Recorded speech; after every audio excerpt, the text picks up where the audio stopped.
निर्मला जी बहुत खुश थीं आज, जब से उन्होंने सुना है कि उनकी बेटी नीरू के बेटे वरुण का विवाह 1 महीने बाद होने वाला है।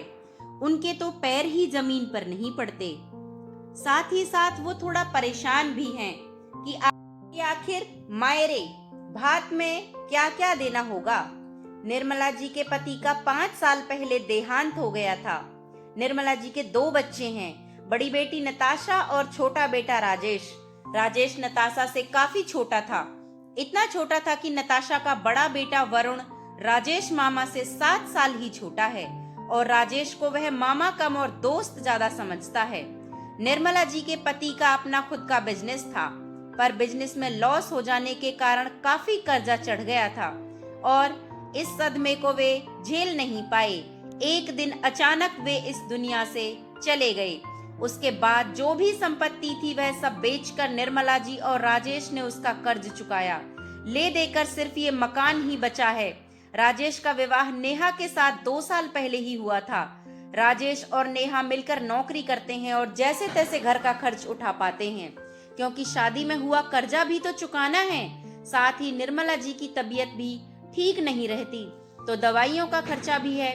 दोनों फिलहाल बच्चे की जिम्मेदारी भी लेने को तैयार नहीं हैं। जब कुछ सेविंग हो जाए और उसके बाद ही वे परिवार को आगे बढ़ाने की सोच रहे हैं।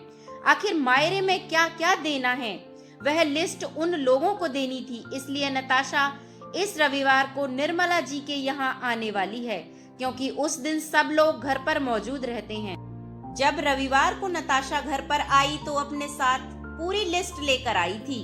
उसकी लिस्ट सुनकर निर्मला जी बिल्कुल चुप हो गई थी और राजेश और नेहा एक दूसरे की शक्ल देखने लगे।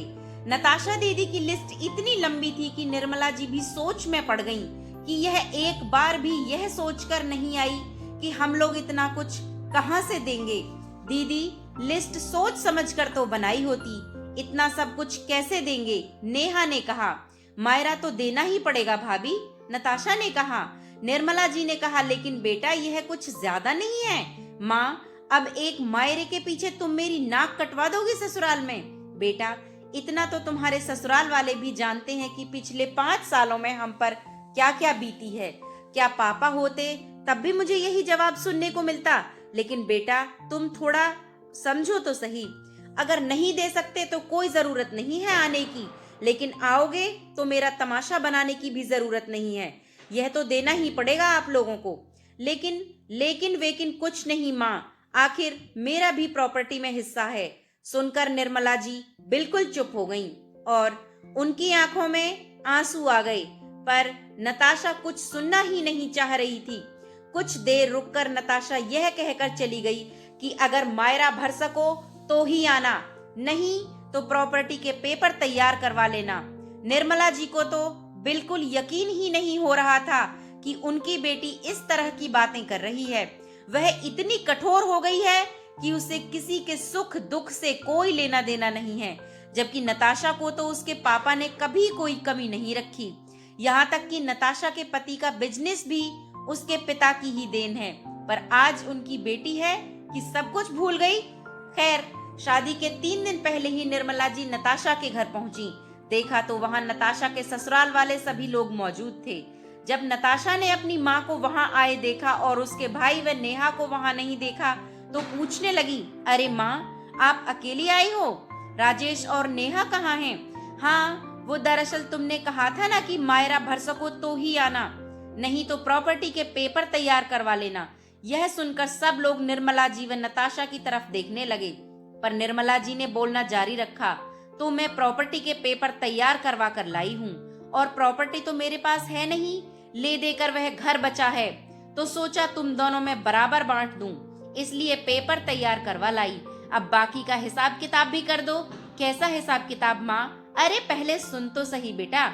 तुम्हें याद ही होगा कि तुम्हारे पति का काम जब नहीं चलता था तो तुम्हारे पिताजी ने उस समय तुम्हें 5 लाख रुपए बिजनेस शुरू करने के लिए दिए थे, तो वह पैसे तुम चुका दो। और हाँ राजेश, मेरी जिम्मेदारी अकेले ही उठा रहा है, तो जब तुम्हें प्रॉपर्टी में हिस्सा चाहिए तो जिम्मेदारी में भी बराबर की हिस्सेदारी तुम्हें करनी पड़ेगी। तो बताओ मैं कब से तुम्हारे यहाँ आऊं? तुम्हारे पास रहने के लिए। माँ, यह आप क्या बोल रही हो? यही की प्रॉपर्टी में बराबर हिस्सा चाहिए तो जो जो खर्चे तुम्हारे पिता ने राजेश से ज्यादा तुम पर किए वह सब तुम्हें चुकाने पड़ेंगे। साथ ही साथ राजेश के बराबर जिम्मेदारी भी उठानी पड़ेगी, तब जाकर बराबर का हिस्सा होगा। माँ, आप इस तरह मेरे ससुराल वालों के सामने मुझे क्यों बेइज्जत कर रही हैं?